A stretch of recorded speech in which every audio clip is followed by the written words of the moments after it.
Good morning. Thanks for joining us for the News 12 FastCast. I'm Nick Proto. 7:30 here on our Tuesday, February 4th.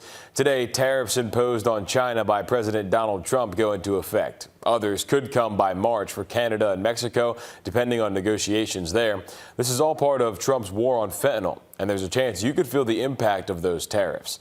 These tariffs could impact everything from alcohol to chocolate, coffee to car parts. Local auto shops expect prices to go up not only on parts, but on new cars too, unless national vendors absorb the costs. It's something a customer never likes to hear. One business we spoke to says they already don't work with large margins, leaving their hands tied.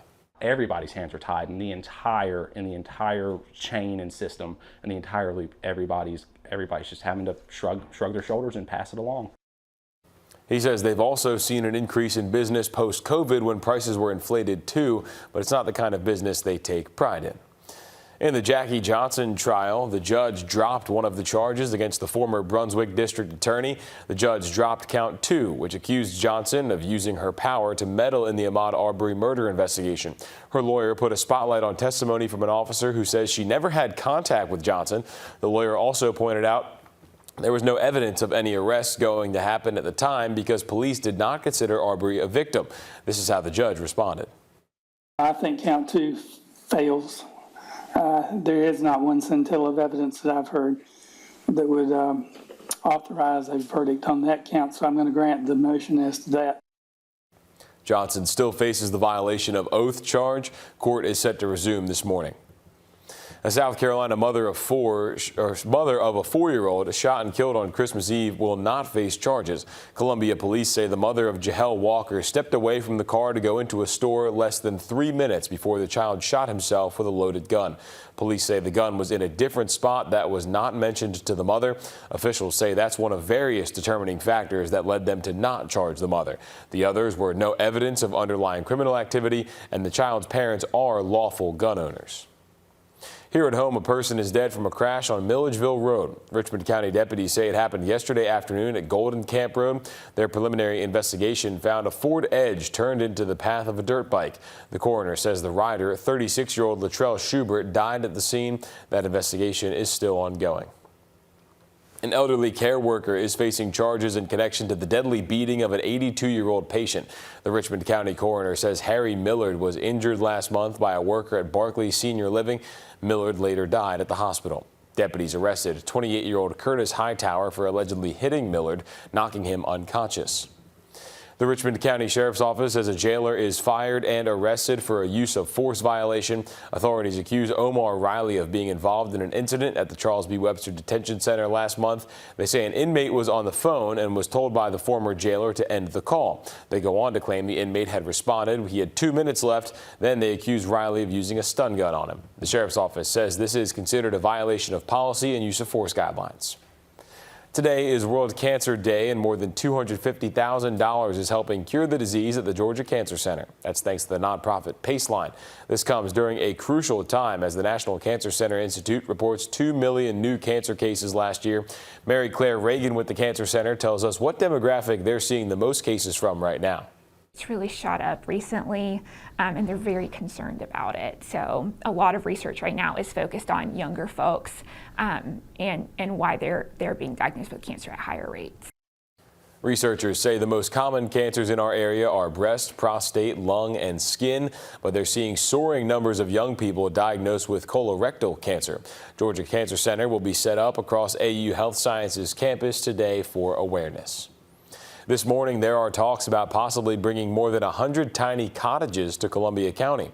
The Planning and Zoning Commission will look at the proposal later this month. If approved, 123 tiny condos would stand across from Mullins Colony in Evans. Brightside Homes says the condos will be all sizes with a pool, clubhouse, dog park, and more.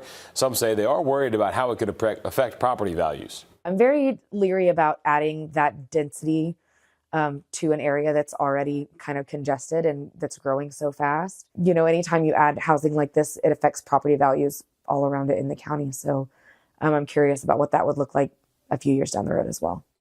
The proposal goes before Planning and Zoning February 20th. Don't forget, there are a couple public hearings scheduled in our Georgia counties to talk about the homestead exemption.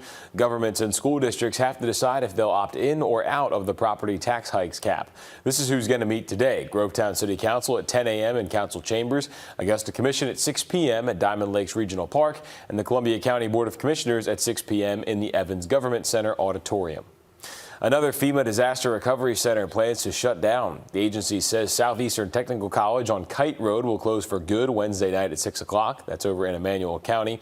This comes as we only have 3 days left to apply for Hurricane Helene assistance. If you still have to take care of that, you can go to one of the centers. You can find the closest one to you on FEMA's DRC locator. And based on this page here, it looks like the hub on Chafee Avenue is going to be the closest one to us here, really the only one left in our area just about. We do have a link to this page up on our website, WRDW.com. And there are other ways to get in touch with FEMA representatives if you need to apply. You can go to their website, disasterassistance.gov, use their FEMA app, or call the number right there on your screen. That is 800-621-3362. Remember, the deadline for Georgians to apply is this Friday. That's it for the news side this morning. Let's send it over now to First Alert meteorologist Tim Strong. Thank you, Nick. We're still monitoring what is some dense fog down across a lot of our southern counties. Visibility next to nothing right now. 0 in Millen, also into Allendale. So between Burke, Jenkins, Screven, Allendale County, even part of Aiken County, between Augusta to Columbia, you've got a little bit of an issue with some dense fog. Boy, we're finally able to see a gorgeous sunrise occurring right now. Still a little bit cool in the upper 40s with a little bit of some haze and fog at the surface. Won't last too much longer, maybe another hour or so. Middle 50s, though. We've got about a 10-degree separation in temps between Augusta Regional, Evans, and Aiken, 47 to 56. And that pattern, as far as keeping 50-degree temperatures around, it's probably going to last through the rest of this week. Martinez to Fort Eisenhower, Gracewood, and Graniteville also joining in on those low 50s. What a great looking turnout for today.